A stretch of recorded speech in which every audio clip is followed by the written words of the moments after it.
आइए सुनते हैं वो कहानी जो झुंझुनू के नज़दीक सिंघाना गांव में रहने वाले पति पत्नी सुभाष और कामिनी की है, जो कि माँ की अनन्य पुजारन है। कामिनी अपने पति और बच्चे के साथ नवरात्रों में सप्तमी के दिन माँ के मंदिर माथा टेकने जाना चाहती है। सिंघाना के नज़दीक जीण माता का एक धाम था। रहती बात कामिनी, सुभाष पति का नाम था। एक पुराना देवी का मंदिर था।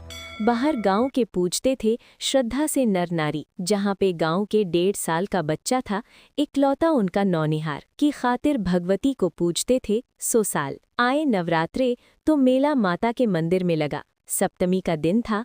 पत्नी ने पति से यूं कहा, मुन को माता टिकाने मैंने मंदिर जाना है, काम से वापस बताओ आपने कब आना है। आऊंगा संध्या समय जयदेव कहकर चल दिया। खुशी खुशी काम में अपने वो जाके लग गया। कामिनी ने बच्चे को कपड़े नए पहना दिए।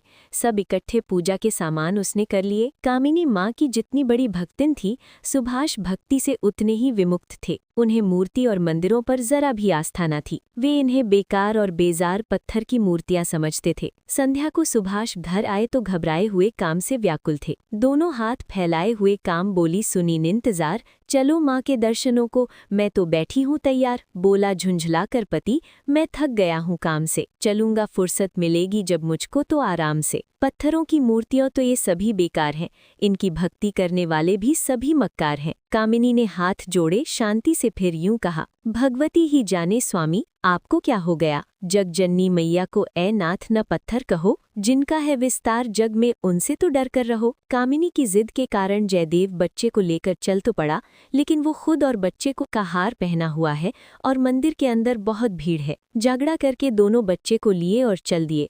एक गुस्से से में था, एक भक्ति में सर नीचे किए माता के मंदिर में जा। सुभाष बाहर रुक गया। चलो अंदर सर झुकाओ, कामिनी ने फिर कहा। बोला इस पाखंड से मैं कामिनी बेजार मंदिर के अंदर ले जाने को बिल्कुल तैयार न था, क्योंकि उसे भय था कि बच्चे ने सो बेजार हूँ, जगह जगह झुकने को हरगिज न तो मैं तैयार। कामिनी ने ये कहा, अच्छा नन्हे को लाओ इधर। सर झुकाकर माँ के चरणों में अभी चलते हैं घर। पति ने बोला, बच्चे ने सोने का पहना हार है और मंदिर के भी अंदर भीड़ बेशुमार है। नन्हे को इस हाल में तुम रहने दो मेरे ही पास, मुझको तो इन बातों पर नहीं है रंगी भर विश्वास। कामिनी अकेले ही मंदिर में जाके माँ से अपने बच्चे और पति के लिए प्रार्थना करने लगी और आशा की कि मेरे पति स्वयं मुझे कभी तेरे दरबार तक लेकर आएंगे। क्या माँ सुन पति की बात को आंखों से आंसू बह गए। भाव श्रद्धा के सभी फिर दिल के दिल में रह गए। रोती मंदिर में गई माता के आगे सर झुका। देखकर अपमान माता को घबरा कर यूं कहा, जग जननी दाती मेरे नन्हे की रखवाली कर, लड़का वो मासूम है बाहर खड़ा माँ तेरे दर। मेरे स्वामी जी की बातों पर न देना ध्यान तुम, हम अनाथ पर हमेशा रहना मेहरबान तुम। मैया मेरी जिंदगी में वो भी दिन क्या आएगा, श्रद्धा भक्ति से मेरा स्वामी मुझको खुद लाएगा। सर झुका मंदिर से बाहर आई ले अरमान को, श्रद्धा और भक्ति में करती दाती के ही ध्यान को। मंदिर